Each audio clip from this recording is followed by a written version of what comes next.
रहीम अस्सलाम वालेकुम नादरीन, आप यूट्यूब चैनल देख रहे हैं। मैं इमरान खान हूँ। नादरीन, मैंने आपसे कहा था कि गिलगित बल्तिस्तान का इलेक्शन पाकिस्तान की फौज, मिलिट्री एस्टेब्लिशमेंट, आसिम मुनीर और उनके करीबी जर्नैल वो अफोर्ड नहीं कर पा रहे। उन्हें गिलगित बल्तिस्तान पे पूरा कंट्रोल चाहिए, आज़ाद कश्मीर पे भी पूरा कंट्रोल चाहिए और इसके साथ साथ उन्हें बलूचिस्तान पे तो हमेशा से अपना कंट्रोल चाहिए।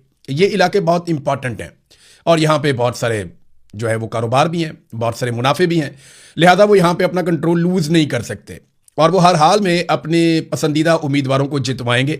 हर हाल में वो यहाँ पे अपनी हुकूमत बनाने की कोशिश करेंगे। मैंने आपको पहले कहा था। और अब पाकिस्तान तहरीक इंसाफ उनके कंट्रोल से बाहर हो रही है। बहुत सारे टाउट्स ये दावे कर रहे थे मकबूलियत बढ़ गई, ये हो गया, वो हो गया, इमरान खान के पास कुछ नहीं है, आसिम मुनीर बहुत आगे निकल गया मकबूलियत में, आसिम मुनीर की सियासी जमातें बहुत आगे निकल गई मकबूलियत में, ये दावे किए जा रहे थे। लेकिन हालात ये हो गए हैं कि वहां पे इस वक्त मिलिट्री एस्टेब्लिशमेंट की दौड़ें लगी हुई हैं और वो पाकिस्तान तहरीक इंसाफ को काबू करने में अभी तक नाकाम हो रहे हैं। सबसे पहले तो जो नौजवानों के वोट हैं उनको बहुत दूर दराज मुंतकिल कर दिया गया और बड़े पैमाने पर ऐसा किया गया ताकि बंदोबस्त किया जा सके कि इन नौजवानों के वोट ही ना पड़े। बंदोबस्त ये भी किया गया है कि अगर ये वोट डालने के लिए दूसरे इलाकों में जाएं तो इस तरह का बंदोबस्त किया जाए कि वहां पे भी ये वोट ना डाल सकें। तो पूरी कोशिश है मिलिट्री एस्टेब्लिशमेंट की कि नौजवानों को वोट डालने से बाहर रखा जाए। जब कैंपेन चल रही है तो वो एक तरफा चल रही है, बाकी पॉलिटिकल पार्टी जोर लगाती हैं, उनसे कैंपेन चल नहीं रही। सारी की सारी कैंपेन जो है वो इस वक्त पाकिस्तान तहरीक इंसाफ के हक में जा रही है। तहरीक इंसाफ के जुनैद अकबर साहब बाकी साथियों के साथ निकले हुए थे और वो अब गिजर जा रहे थे। गिजर में कुछ सीटें हैं और यहां पे भी इलेक्शन हो रहा है। मैंने थोड़े दिन पहले आपको इंतखाबी निशान भी बताए थे, आपको इलेक्शन से पहले दोबारा भी बताऊंगा कि आपने किन इंतखाबी निशानों के ऊपर वोट डालना है। तो यहां पे जनाब जुनैद अकबर साहब जो हैं, और ये वोट आपने इसलिए नहीं डालना कि ये पाकिस्तान तहरीक इंसाफ के उम्मीदवार है, इसलिए डालना है कि ये पाकिस्तान की मिलिट्री एस्टेब्लिशमेंट जिसने पाकिस्तान को बर्बाद करके रख दिया, जिसने पाकिस्तान की ऐसी तैसी कर दी, जिन्होंने पाकिस्तान को इतना नुकसान पहुंचाया कि पाकिस्तान का कोई दुश्मन भी ना पहुंचाए। 4 मरतबा इन्होंने पाकिस्तान पर मार्शल लॉ लगा दिया, पाकिस्तान के पूरे निजाम पर कंट्रोल कर लिया, पाकिस्तान की हर चीज पर कब्जा कर लिया और पाकिस्तानियों को कीड़े मकौड़े बनाकर रख दिया। ये इसलिए इनके खिलाफ वोट डालना है। तो जो जमात भी मिलिट्री एस्टेब्लिशमेंट के साथ खड़ी हो जाए उसको कभी वोट नहीं डालना और जो जमात मिलिट्री एस्टेब्लिशमेंट को चैलेंज करे उसको वोट डालना। होना तो यही चाहिए। बहरहाल अब यहां पे जो है वो सूबाई सदर पाकिस्तान तहरीक इंसाफ जो खैबर पख्तूनख्वा के हैं जुनैद अकबर, उनके साथ अरकान कौमी असम्बली सलीमुर रहमान, सैयद महबूब शाह, डॉक्टर अमजद अली खान और MPA नईम खान, ये वो लोग हैं जिन्हें गिरफ्तार किया गया और फिर सूबा बदर किया जा रहा है। ये पाकिस्तान तहरीक इंसाफ की पोस्ट है। तमाम जमातों को खुल्लम खुल्ला इंतखाबी मुहिम चलाने का हक हासिल है, लेकिन पाकिस्तान तहरीक इंसाफ को रोका जा रहा है। वहां पे वो कभी कोई ड्रामा करते हैं, कभी कोई काम करते हैं। वो कैप्टन सफदर मरियम नवाज के शौहर, वो कभी जनाब फ्लाइंग कर रहे होते हैं, कभी बच्चों के पास जा रहे होते हैं, कभी हथौड़ा लेके वो पत्थर तोड़ रहा होता है, कभी कुछ कर रहा होता है। वो अपनी कैंपेन चला रहा है, लोग आते ही नहीं है तो वो उसको चलने दे रहे हैं। बाकी पॉलिटिकल पार्टीज अपनी अपनी कैंपेन चला रही है। पाकिस्तान तहरीक इंसाफ को कैंपेन चलाने की इजाजत नहीं दी जा रही। जुनैद अकबर ने अपने अकाउंट से जो ट्वीट किया, उनके अकाउंट से आया कि आज सुबह गिलगित बल्तिस्तान इंतजामिया ने आकर एतराज किया कि आपके पास NOC नहीं है। ओ भाई, इलेक्शन में कौन सा NOC होता है? और अब एक बार फिर मुझे और मेरे साथियों को गैजर जाने से यह कहकर रोक दिया गया कि आपके पास इजाजतनामा नहीं है। क्या गिलगित बल्तिस्तान पाकिस्तान का हिस्सा नहीं है? एक पाकिस्तानी को अपने ही मुल्क में सफर करने के लिए NOC की जरूरत क्यों पड़ रही है? फस्ताई, हथकंडे और बौखलाहट, इनकी शिकस्त का वाज़ेह ऐलान है। अगर मैदान में मुकाबला करने की हिम्मत नहीं तो फिर इलेक्शन का यह ड्रामा क्यों रचाया जा रहा है? आईनी हकूक की इस खुली पामाली और फस्तायत को किसी सूरत तस्लीम नहीं किया जाएगा। फिर कोई रिपोर्ट्स आई कि लोगों को गिरफ्तार कर लिया गया। सुहेल अफरीदी का एक पोस्ट आया इस बारे में। सुहेल अफरीदी ने कहा कि अगर हमारे पार्लियामेंटेरियंस को जल्द रिहा नहीं किया गया तो गिलगित बल्तिस्तान की कठपुतली हुकूमत और जो वहां पर जाली हुकूमत बनाने के लिए सरगर्म है उनसे अपने पार्लियामेंटेरियंस के साथ नारवा सलूक के बारे में सवाल करने वहां पर खुद जाऊंगा। ये रवैये पाकिस्तान को नुकसान पहुंचा रहे हैं। ऐसे रवैयों से नफरतें बढ़ रही हैं। ऐसे इकदाम तकसीम पैदा करते हैं।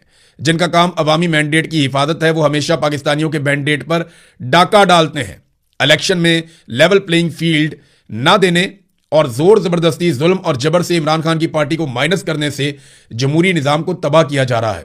वजीर आला गिलगित बल्तिस्तान मेरी कॉल का जवाब नहीं दे रहे। यह रवैया गैर जमहूरी और गैर सियासी है। गिलगित बल्तिस्तान को हम नो गो एरिया नहीं बनने देंगे। गिलगित बल्तिस्तान गैरतमंद लोगों का है। वहां के लोग मेहमान नवाज हैं।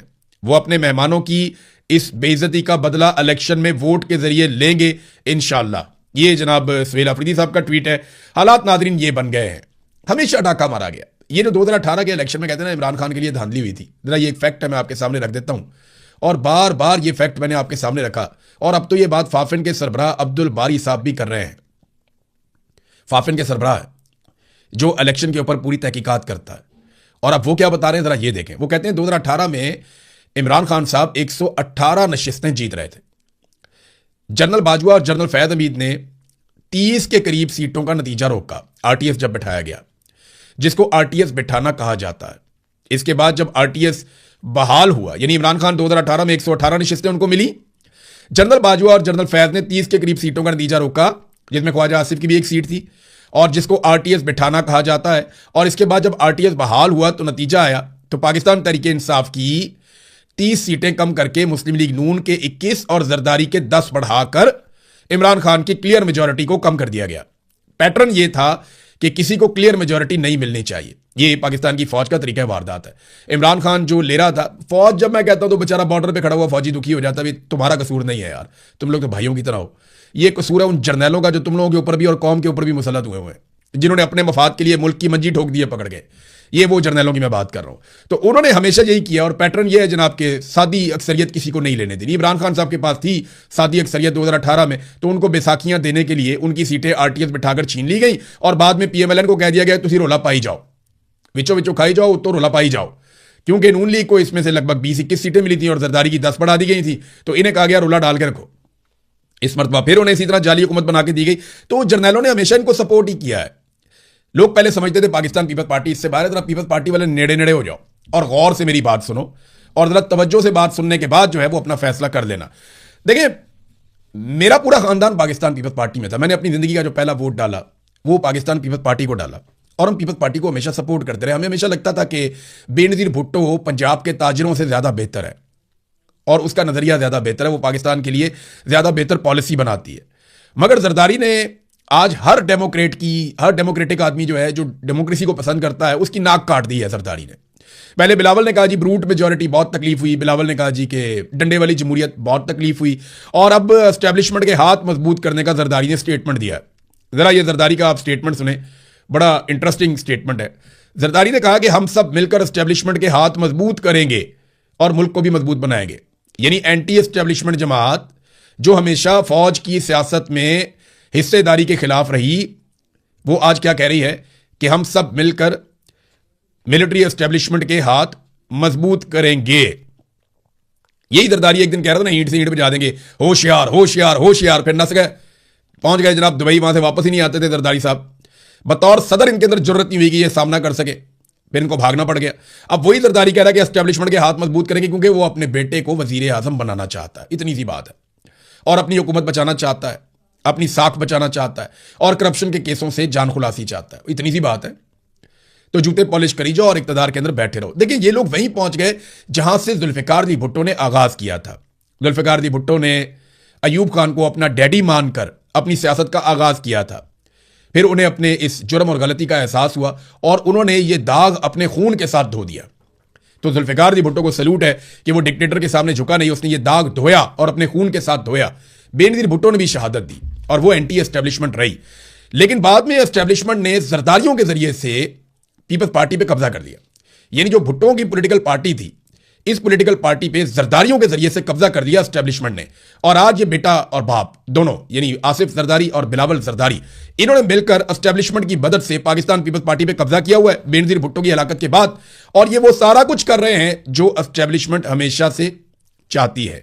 नाजरीन, एक और ये खबर तो नहीं है, लेकिन ये कुछ लोग तबसरा कर रहे हैं, तो मैं इस पर एक चीज़ सामने आपको रख दूं। एक इश्तिहार चलाया जा रहा है पाकिस्तान की मीडिया पे कि हमारे फौजी भाई खड़े हुए हैं बॉर्डर पे झंडे लेकर। ये शायद ISPR ने बनाया, और एक छोटी सी नज़म है, वो पढ़ते हैं जनाब कि तुम अपने घरों में ईद मनाओ और हम बॉर्डर पे खड़े हैं। बहुत अच्छी बात है, आप अपनी ड्यूटी कर रहे हैं। लेकिन ये हमारी फौज को ये स्टेटमेंट देना क्यों पड़ता है, ये इस तरह की चीज़ें बनानी क्यों पड़ती हैं कि हम बॉर्डर पे खड़े हैं, तुम घर में सो रहे हो, हम बॉर्डर पे खड़े हैं, तुम ईद मना रहे हो, हम बॉर्डर पे खड़े हैं, तुम शबरात मना रहे हो। भाई 56 इस्लामी मुल्क हैं, इसके ऊपर तनकीद करने वाले लोग यही कह रहे हैं कि 56 इस्लामी ममालिक हैं, वहां पे भी फौजें हैं। किसी और फौज ने यह स्टेटमेंट जारी नहीं किया कि हम बॉर्डर पे खड़े हैं और तुम सो रहे हो या ईद मना रहे हो। हमारी फौज को यह क्यों करना पड़ता है? बहुत सारे दुनिया में दूसरे ममालिक हैं, उनके अपने बड़े बड़े त्यौहार आते हैं, उन त्यौहारों के ऊपर उनके फौजी ड्यूटी कर रहे होते हैं, लेकिन वो स्टेटमेंट बना के नहीं डालते कि जनाब आप पुरसकून तरीके से अपना त्यौहार मनाइए, हम बॉर्डर संभाल रहे हैं। ऐसे तो नहीं, इस तरह के तो स्टेटमेंट बनाए नहीं जाते। पूरी दुनिया की फौजें नहीं बनाती। हमारी फौज क्यों बनाती है, उसकी एक वजह है, हमारे जर्नैलों की गलतियां इतनी बड़ी हैं कि उन पर पर्दा डालने के लिए मासूम फौजियों की ऐसी वीडियोस को इस्तेमाल किया जाता है। हमारे जर्नैल जो पाकिस्तानी कौम के साथ करते हैं उसके नतीजे में पाकिस्तानी कौम सवाल पूछती है और नाराज हो जाती है। उस नाराजगी को दूर करने के लिए इस तरह की जज्बाती वीडियोस हमारे जवानों से, मासूमों से, बेचारों से बनवाई जाती। देखिए, खाली फौज तो ड्यूटी नहीं कर रही ना, डॉक्टर्स भी ड्यूटी कर रहे हैं ईद वाले दिन। आप जाके अस्पतालों में देखें, पुलिस वाले भी ड्यूटी कर रहे हैं ईद वाले दिन। आपकी मस्जिदों के बाहर खड़े हुए थे जब आप नमाज पढ़ के निकले थे। आप जाकर देखें, क्या पुलिस का हक नहीं है? उनकी वीडियो कौन जारी करेगा? डॉक्टरों की वीडियो कौन जारी करेगा? मुझे बताएं ना, अखबार वाला ईद वाले दिन अखबार डाल के गया, उसकी वीडियो कौन जारी करेगा? कारपोरेशन वाले, सफाई का अमला, दूध वाला, मीडिया वाला, सारे काम करते हैं। कसाई भी काम करता है ईद वाले दिन। मौलवी नमाजें पढ़ाते हैं ईद वाले दिन। बेशुमार लोग काम कर रहे हैं ईद वाले दिन। तो क्या उन सारों की वीडियोस जारी कर दी जाएगी, तुम लोग ईद मनाओ, हम काम कर रहे हैं? बेशुमार गरीब लोग बेचारे काम कर रहे होते हैं। किसान काम कर रहा होता है, ईद वाले दिन काम कर रहा होता है।